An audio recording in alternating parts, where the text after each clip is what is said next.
কিরে মুগলি, কালকে বয়ফ্রেন্ডের থেকে গিফট পেয়ে আজকে মুখটা এরকম বাংলার পাঁচের মতো করে রেখেছিস কেন? হুম? আমার ব্রেকআপ হয়ে গেছে বৌদি। কি?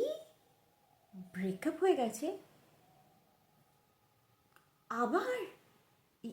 না মানে কেন? কারণ ওর আরও 3টে গার্লফ্রেন্ড আছে, তাই। কি? আরও তিনটে গার্লফ্রেন্ড? কিন্তু তুই কি করে জানলি?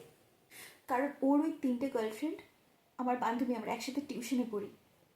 আমাকে যা গিফট দিয়েছে ওদেরকেও সেম গিফট দিয়েছে। আর আমি সবটা জানতে পেরে গেছি, কারণ টিউশনে সবাই সবার গিফটগুলো এনেছিল আমরা একে অপরকে দেখাবো বলে।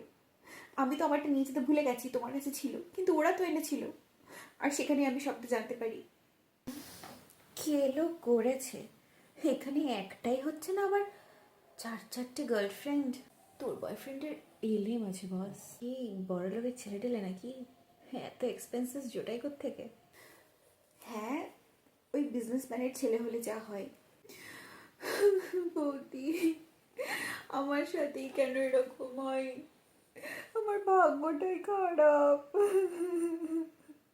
আর নেকু কান্না কেঁদো না শোনা। বিগত 6 মাসে তো তিনবার ব্রেকআপ হয়েছে।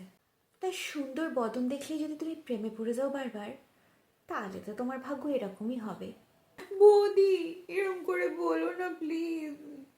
আহারে, কি বলবো গো।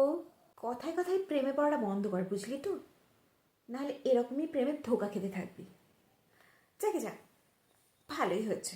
তো এরপরে প্ল্যান কি তোর? কি আবার প্ল্যান? আমি আর এসব করবো না বাবু। এখন আমি শুধু পড়াশুনো করব। বাবা, মেয়ের সুমতি হয়েছে, শুধু পড়াশোনা করব। সেটাই করো, ওটাতেই কাজে দেবে।